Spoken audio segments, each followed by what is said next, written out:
제가 카메룬 중창단과 함께 2달 동안 한국을 순회 방문하고 팀은 오늘 저녁 비행기로 떠납니다. 오늘이 마지막 주일, 또 남북교회 와서 이 끝주일을 보내게 돼서 감사하게 생각합니다.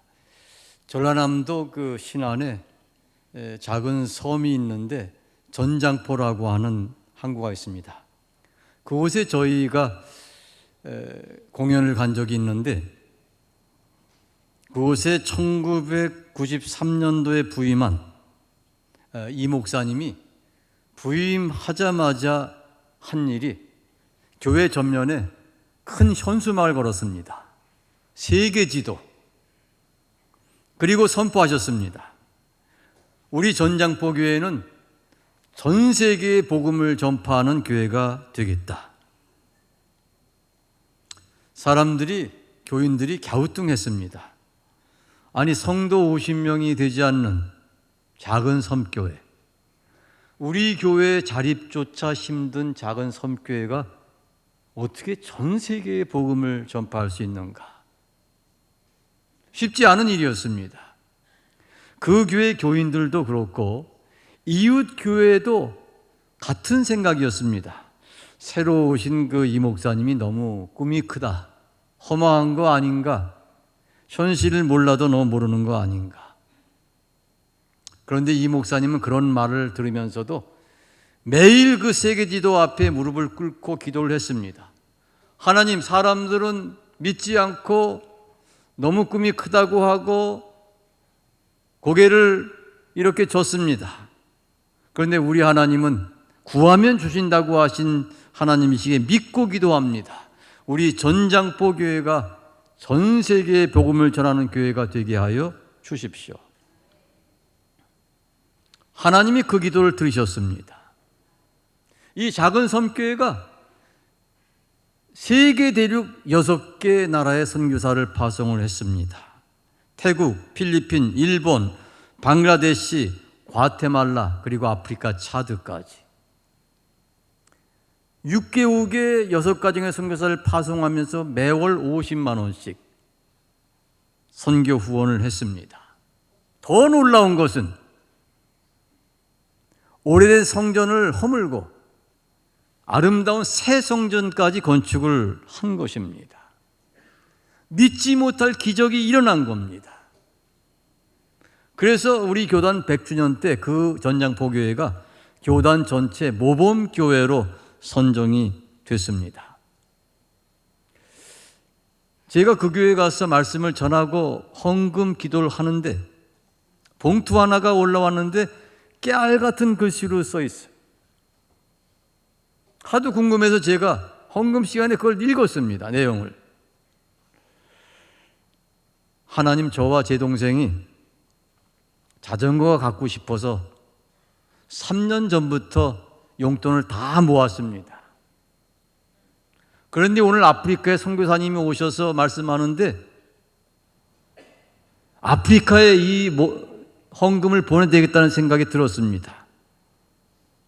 그 동생한테 누나가, 야, 우리 자전거 사려고 3년 동안 헌금을 모았는데 오늘 선교사님 말씀 들어보니 우리가 자전거 사는 것보다 아프리카에 다 헌금을 보내는 게 좋지 않겠냐. 동생이 고민하다가 그래 누나, 그렇게 하지 뭐. 그래서 남매가 뜻을 합해서 그 3년 동안 모은 걸 전부 헌금으로 드린 거예요. 그리고 맨 밑에 이렇게 쓰여 있습니다. 하나님, 그렇지만 우리 자전거 갖고 싶어요.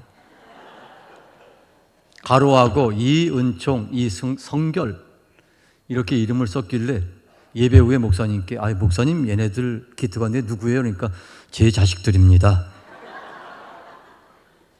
선교는 예수님의 간절한 소원, 마지막 명령입니다.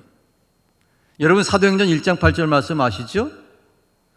성령이 너에게 임하시면 너희가 권능을 받고 예루살렘과 온 유대와 사마리아와 땅 끝까지 이르러 내 증인이 되리라.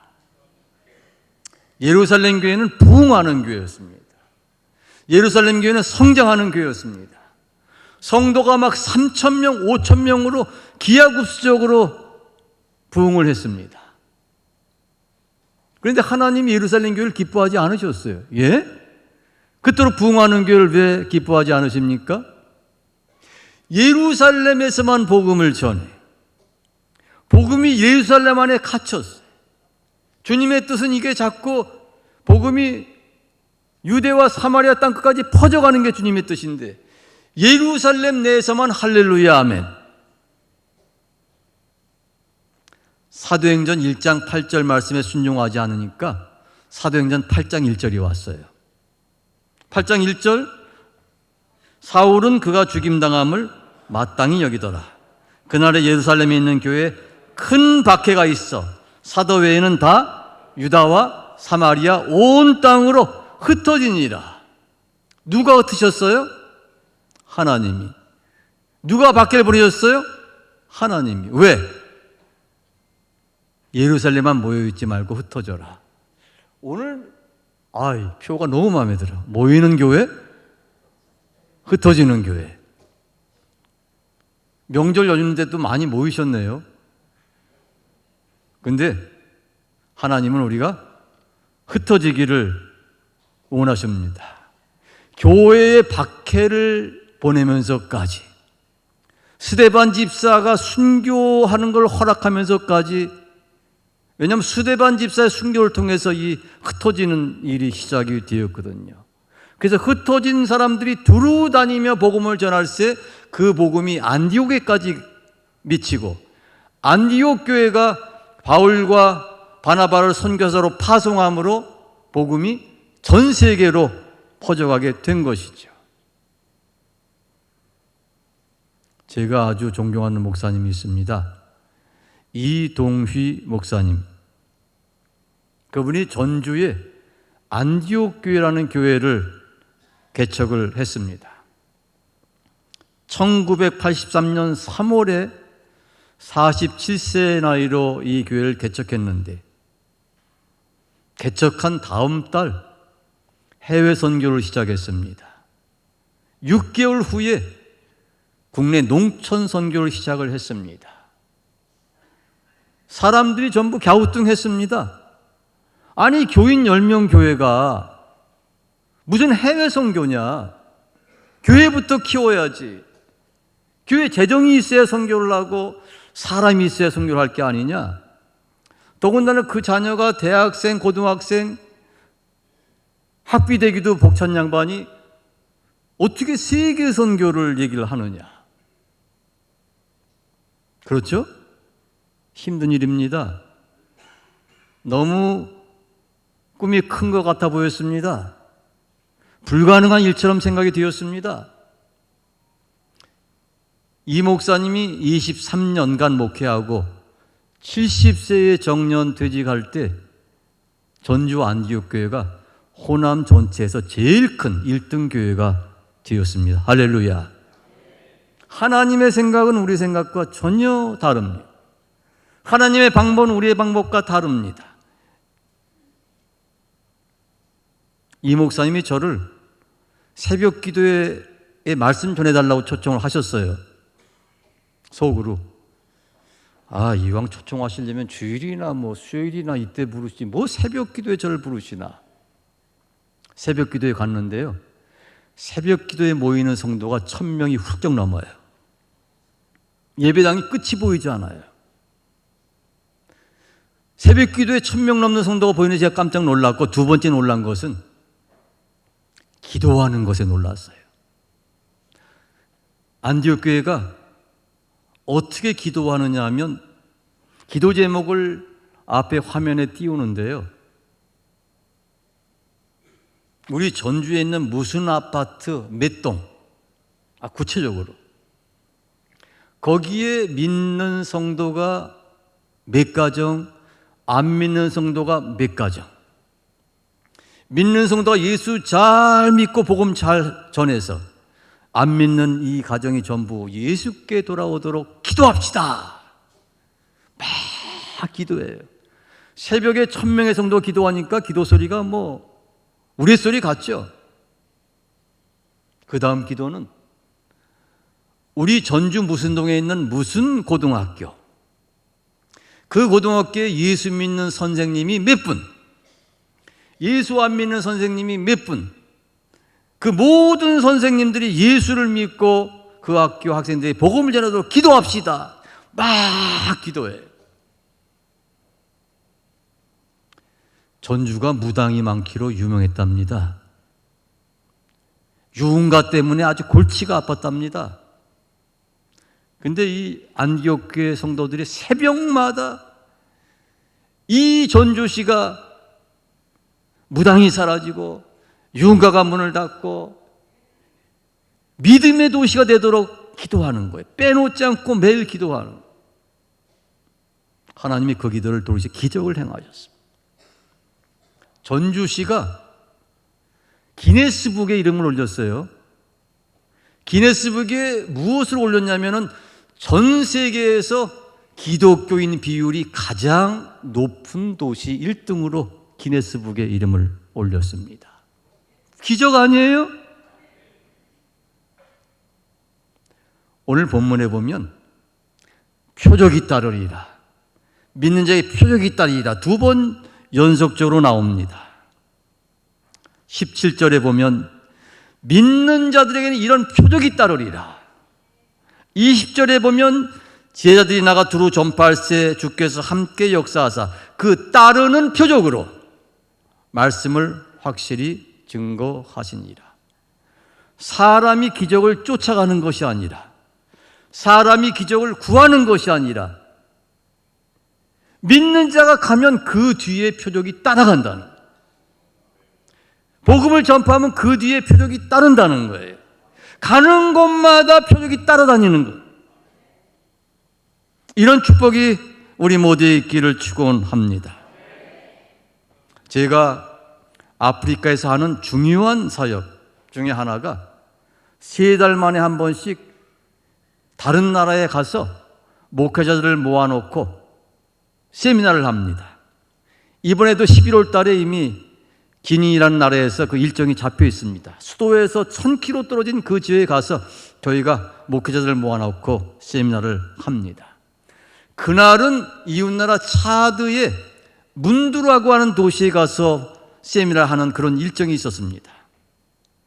제가 비행장 대합실에 탑승권을 이미 받고 비행기 타기 직전 기다리고 있었습니다.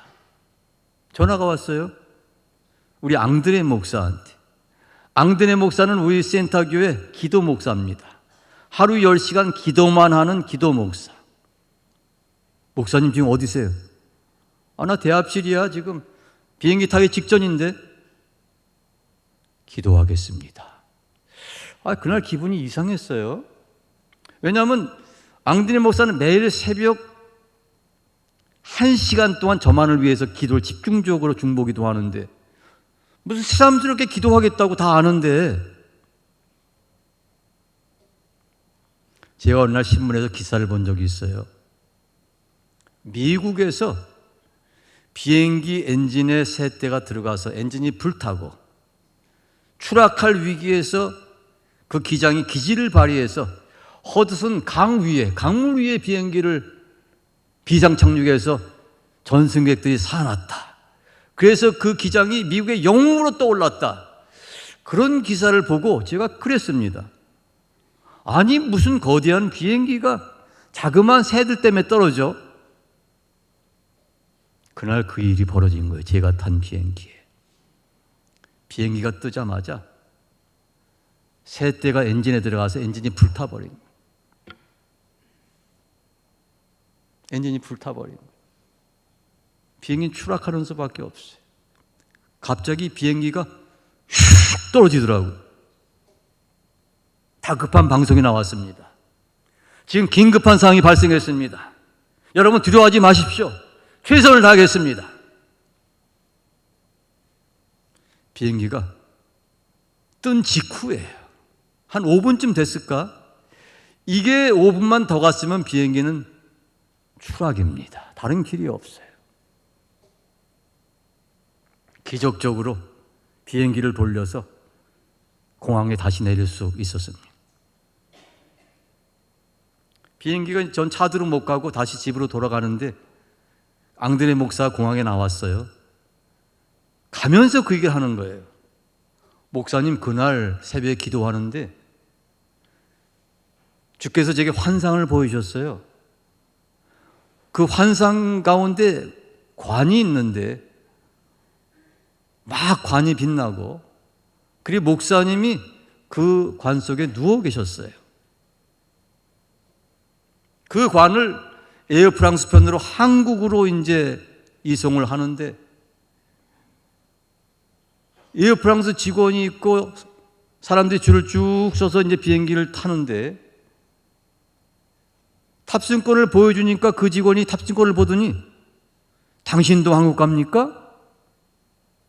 우리 목사님 돌아가셨는데 당연히 한국까지 모셔야죠. 당신이 여행하면 이 여행을 취소하겠습니다 하고 환상이 끝난 거예요. 같은 날 한국에서 전화가 왔어요. 그 아프리카 선교를 위해서 기도하는 그 러브 아프리카 기도 모임이 있는데 오늘도 여러분이 지금 여기 오셨습니다.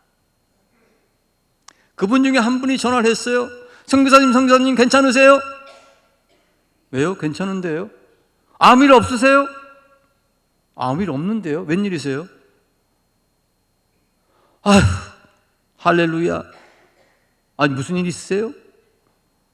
선교사님, 제가 기도하는데 선교사님이 관 속에 누워 계셨어요. 그 환상을 하나님 보이셨어요. 제 관 옆에 가서 막 우는데 관 속에 누워있던 선교사님이 일어나 앉더니, 권사님, 울지 마세요. 나 안 죽었어요. 그리고 환상이 끝난 거예요. 그날은 사탄이 복음 전하는 걸 너무 싫어해서 저를 죽이기로 작정한 날이에요. 비행기가 추락돼서 제가 죽기로 사탄이 작정한 날이에요. 이 위급한 순간에 하나님이, 한 사람은 카메룬에서, 한 사람은 한국에서 동시에 그 환상을 보이셔서 지금 위급하다, 빨리 기도해라, 중보기도하게 하시고 기적적으로 비행기가 추락하지 않고 저희가 살아나게 된 것이죠. 할렐루야.